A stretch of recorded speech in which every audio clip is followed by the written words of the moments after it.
Jasmine. Hi, girl. Hello. I look distracted because I'm trying to make my son's lunch for school. I've been loving your drawings. I've Oh, been thank loving the you. drawings. I I Thank I check it out like every day because like you. Inktober, right? Yeah, Yeah, so it's exciting. yeah, thank you. Thank you for saying that. I didn't used to draw. Um, yeah, I think maybe as a kid I did. I was very into anime. So I just drew a lot of anime looking figures. Um, but Inktober just felt like a very achievable daily practice. I didn't have to spend a lot of time doing it. And I realized, wow, it's actually easier to draw than it is to write. Because I think writing is a very linear process, right? But drawing feels very, to me, it feels very circular, or it just feels like it spirals. And I realized, oh, actually, that suits, that actually follows my line of thinking a lot more fluidly. So yeah, like this whole month has been a month of self discovery because I didn't know I could draw either. So cool though. Like it feels so natural. Like it's just very real drawings of you and your family sometimes. And I feel like it's just capturing, it's like a photo of your Yeah, highlight of the day, something. And it's beautiful. thank you. I I've had some opportunities to get my written work published, and I always wanted an artist to illustrate some of my writings, but I didn't have money. So I thought, okay, then might as well do it myself and see if it's possible, right? Like if it's not possible, if it's too stressful, then I'll work a bit harder to pay someone. But this has been a pleasant surprise because I always assumed that I can't possibly draw to the quality that I would like, and I think I surprised myself. I'm like, oh no, actually, like even the process itself was really nice. Regardless of the outcome of the drawing. Thank So, you. Rocket, what's up, dude? Your turn. Yeah, how are you doing? I'm fine, little hot today. As I told you, I'm in this little stones enterprise. I don't know, maybe you can see it this way. They're breaking stone so you can make the little stone road and stuff. So I'm buying the materials for workshop, and we're gonna make a filter for water for the laundry machine, the washing machine, and because they use it for irrigation here in the desert, so I want to break it down some the big molecules and make it more suitable for the plants. And it's the water that it is. It's a re-water, and also we're planting a lot. It's like 6 to 7 years planting here in the coast of the desert of Atacama, and we have more than 80 species of food and medicinal plants that we have harvest, and work with female leaders, agroecological leaders. I can say that there is 5 strong women leading with in different ways, as laboratory, or some are more linked to education. And yes, we have some agroforestry plots with different stages, different ages. And yes, it's been like 6 to 7 years prototyping a way to plant in the desert. And that's the objective of the project called Desiertos Comestibles, is edible deserts. So, or food desert that breaks the idea of 1 kilometer without access um, to food, to vegetables and fruits. That's the food desert concept. But I want to break it from this other desert. From inside the desert, we break all the definition from desert. Also, agri-desertification is not real. It doesn't happen in the desert. You can't desertificate more the desert. So yes, it's been 7 years coming, and it's really interesting to find the desert way, kind of, and from the desert come to the countryside, bring the experience of water and tiene que pasar. Yeah, I have to move because I'm in the way of this truck. And okay, see you later. Want to continue on your project before we change the subject? Yes, you can find it in Instagram, hashtag Desiertos Comestibles.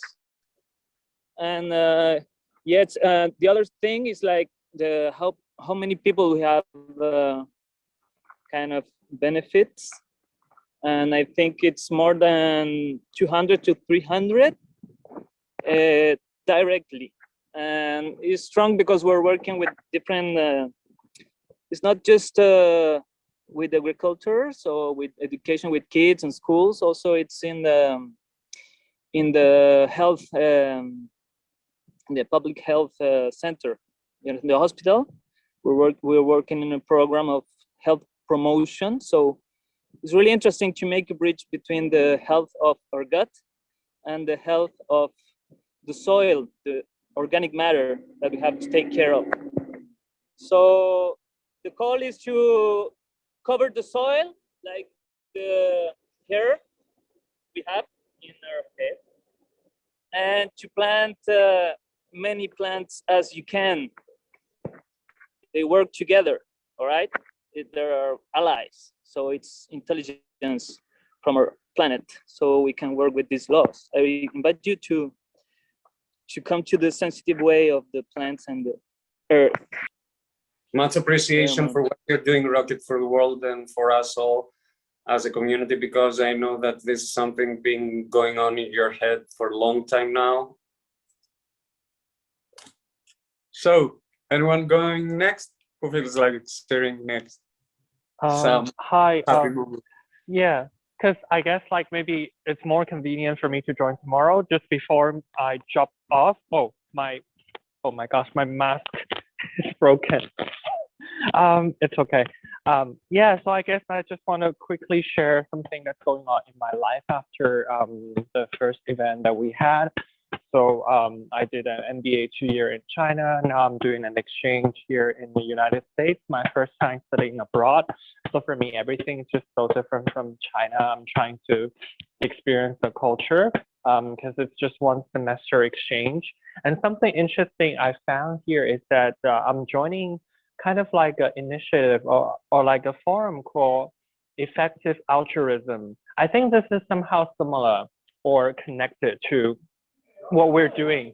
Yeah, sorry, just joining a meeting. Yeah, I'll talk to you guys later.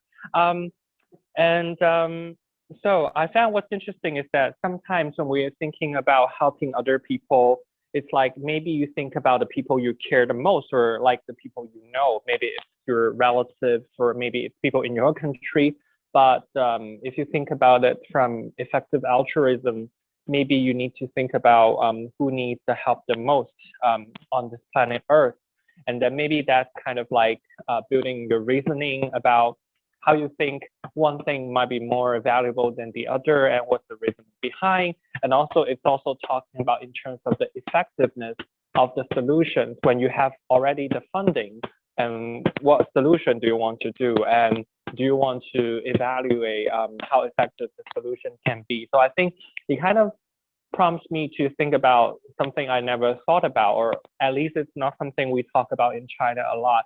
So I guess like, I'm not sure how many of you might have heard of it, but yeah, I think it's an interesting topic for me to discover, and maybe we can exchange more tomorrow. And yeah, so on this topic, I think it's also like when you're diving into SDG and you choose one kind of goal and how you would like to say, like what kind of project you want to do that you think could benefit more people, and then how do you choose your target audience group? That's interesting. Yeah. I agree with Sean that it may not be your family or the people who need it. So it's like every citizen, every human being in the world is equally worthy of support and help, and that's what EA is based on. But they did tell me that the limitation is that because EA is quite strict, and they rank some of the global charities, and not many goes into that list, that they feel that, like for example, for like a dollar, like a US $1, what is the most impact that you could make with that US $1? So when I said something like, okay, but like for me, there's really no support for people with like autoimmune diseases here, and then that's also a need. It may not be the most effective altruism, but yeah, it's still a need. But anyway, I just wanted to share something that actually I found out that starting a nonprofit did not give me a lot of joy. Like Mario was asking what has given me joy. I've been very stressed and very anxious every day, and then I was thinking that I couldn't take on any more projects, but there was this an acquaintance who offered to. Okay, so there's like a small group here in Singapore that goes around rescuing food, because we waste a lot of food here. Like in the wholesale markets, when the fruits gets to the supermarkets, there's actually a whole bunch that is already discarded because they don't look good and they don't fit the supermarket criteria, but they're perfectly edible. So there's a group that is like rescuing fruits and vegetables and giving it to community fridges. So my area doesn't have one, and because of COVID, they actually now power it into like a van, and then they will drive like to your car park, and then you have to do social distancing and get like a tote bag worth of rescued fruits and vegetables. So even though I feel like I don't have, like, I feel that I'm so stressed with starting the whole nonprofit, but I thought maybe I just want to be part of this project, and maybe it will give you some joy too. Yeah, but I would love to hear from Catherine though before I leave. Who? Me? You said Catherine, right? Anyways, hi guys. I was thinking about what you were talking about, and the first thing that came to my mind, and the only thing I could actually brag about, is the fact that I went to a camp, and it was about the climate change. That was after I became country coordinator at UNGO, the UN climate change youth. Conference of Youth. I don't know, it's called COI 16. It's happening as we speak these days. It's going to, it's usually 1 week before COP 26. Probably you know about that. And it's, all the youngsters in the world are gathering and, trying to make this youth statement about the climate change, and then giving it to this big people there at COP 26, so we can have our voices heard as well. And I kind of got into this more than, I mean, I did find out about shocking stuff and things like this. But then in this camp, we were talking about self-care, and the effective altruism that I didn't actually know anything about. Thank you for sharing that with me. I think in these days, we really have to take care of ourselves. And, I don't think it's really so, I don't know, egoistic to take care of yourself, to be a little bit selfish. I think it's fine. It might sound hard, but no one actually awaits for anything that you are doing. So take your time and bring to life whatever you feel like creating. No one out there waits about it, and the surprise will be huge, and the impact will be huge, and the outcome for the days to come will be huge, because it's coming from point of love and straight from the heart, and it comes as a resolution to things that happen to you. Because probably, in my mind, your life, the way you described it in the previous months, sounds like an escape room. And I can totally understand It how was definitely difficult like it that. is I to don't get know. I out. never thought about it, but it's true. I escaped all the way to Korea. So, yeah. I Yeah, and I totally think get it. I think don't we're get also a message away if like if you feel like even if we're miles away, it's just like message away if you need kind of some help or inspiration. I think that goes for everyone here, right? I believe you're talking about the most simple things. If somebody has a totally different experience and the way that they perceive reality is going a lot of transformations, then by the time they get the experience, they will follow up with the action. But as long as the experience is not there, the action won't come that easy. I guess that's why we're trying So- to make this escape room. It's supposed to be fun for the kids and to like. That's why we're kind of. It's hard. Why? Because I really want to put some sensorial things in there. Like. I don't know, we have to blindfold them and so they can hear something, they can feel, and it's going to be something like we already kind of started with you're in 2091 and you're the last person on earth and everything is crazy, and then you go back in time and you're in 2021 and you're trying to save the world. So how are you going to do it? This is kind of like how we're trying to do it, but I'd it's play Okay. that game. I'd play Yes. that game.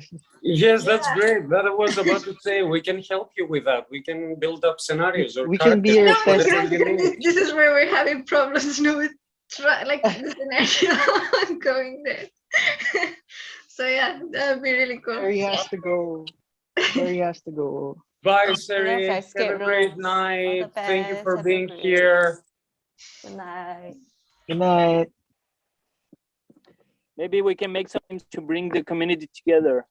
Yeah, I totally hopefully was soon. thinking about it, and I wanted to start discussing if it will be possible for us to start negotiating on a probability to bring the whole community together, like on an event.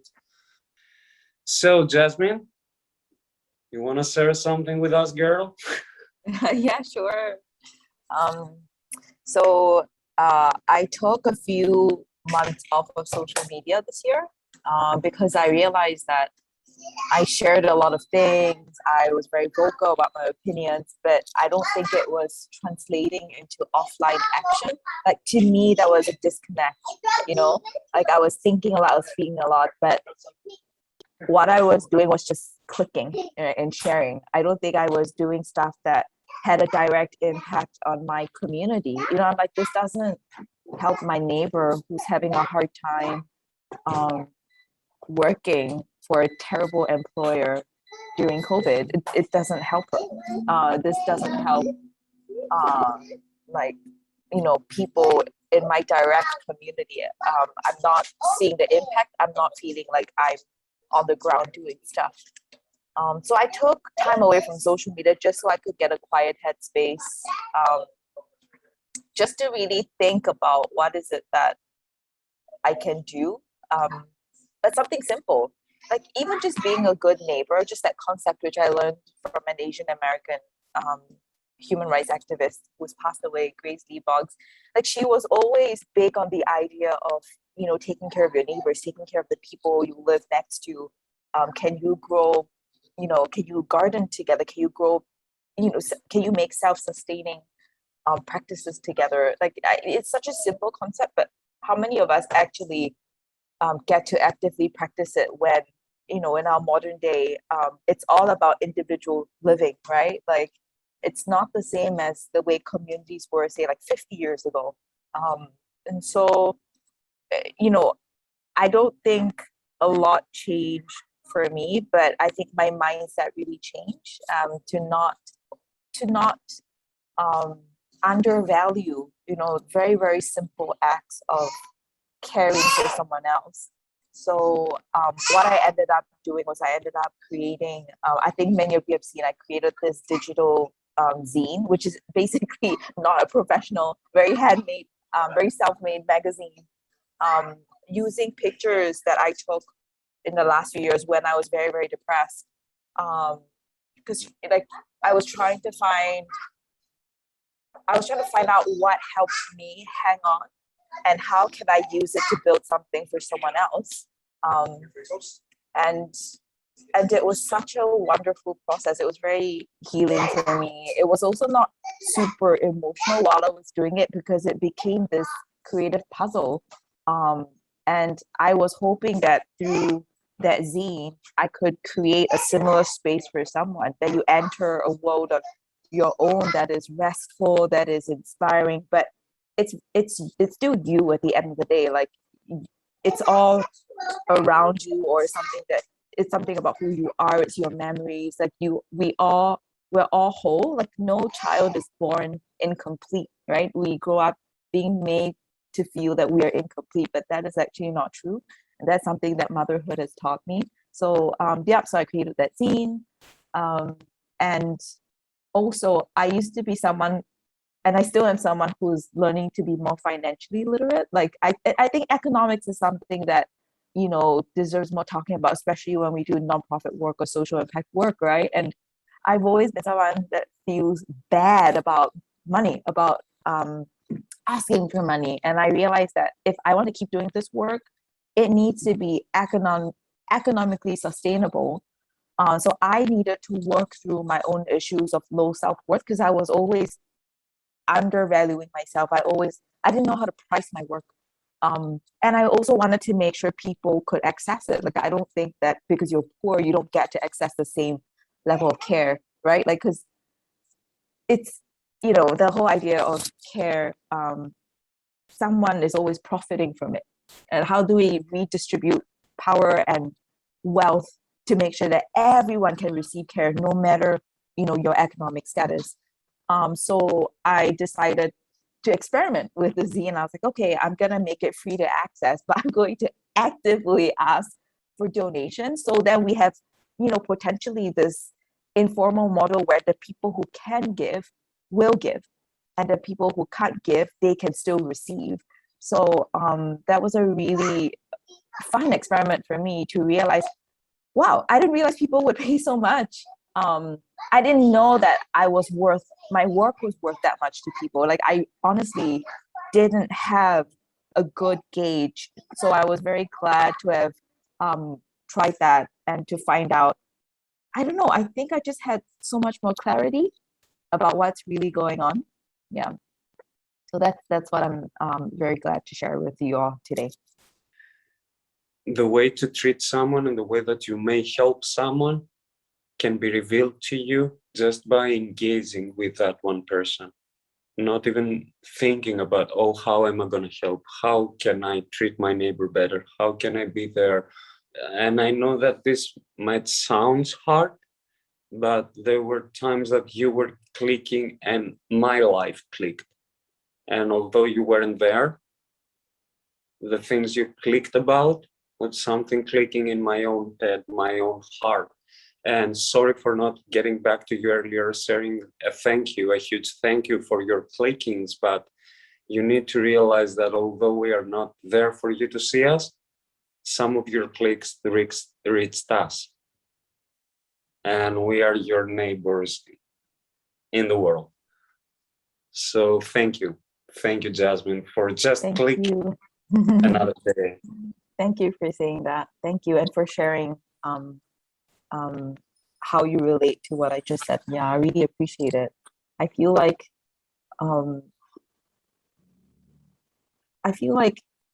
I push the idea of communal healing and collective care over self-care so much, because sometimes not everyone can access self-care or conduct self-care.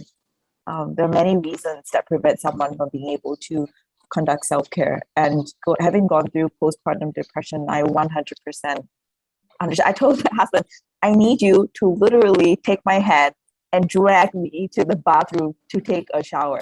That is how depressed I am. I cannot get off the couch. I need you to physically move me. I need you to physically put a cup of tea in my hand, because my brain is so overwhelmed. I don't know how to make a decision. And when I was able to come out of that, I'm grateful that that experience allowed me to understand, I think, more perspectives than before, and how helpful it is, when you can rely on a community, you can rely on just one other person to take care of you when you can't take care of yourself. So yeah, like, I'm really happy to be in conversation with this community again, because I think this community gets it. Yeah, all it takes is one, really. I really resonate with that. Like most of the time, sometimes when you do things, it's like, who am I doing this for? And then some people, regardless of like how far they are or how long you guys haven't interacted, and then just suddenly they like what you posted or they send a message that, hey, that's cool, you know. Already it ripples to a bigger kind of effect. And I think that's important, I think. And like I'm really touched by what Mario's and like Jasmine's shared. And you know, like I think like as Catalina also said that, you know, we're all a tribe, like we're one tribe here, you know, like even if we're miles apart, uh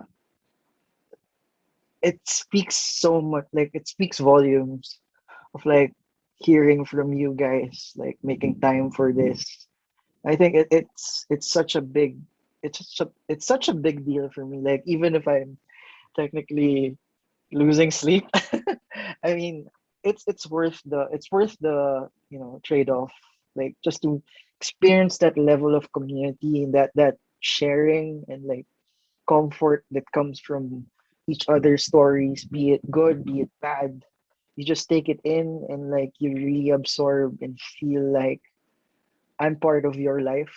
And I think that's the important thing that we've been sharing for I don't know, like this is like the second time we've done this, right? But it feels like such a long time already. And you know, I think that there's so much value in that.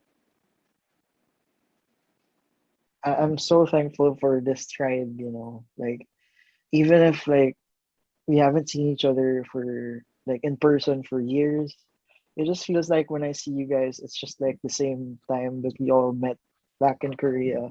It's like nothing much has changed, you know, like possibly like Mario's hair last time it was longer, you know, those kind of things definitely. God But like care, those kind of things.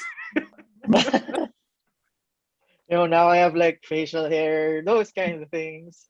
You know, but like very trivial compared to like the soul and like the true being, like the true connections. It's just like I just feel like it's getting strengthened and strengthened more, even if we're miles apart. So like I'm just super thankful for this opportunity and like having this chance to like see, like just hearing your stories again. It's like, oh, it's like my old friend that I haven't heard from in so long, and I'm just like so happy to hear from you guys. And like, yeah, there's so much stories to share, you know, but like given the time and everything, there's like that's the challenge, I guess.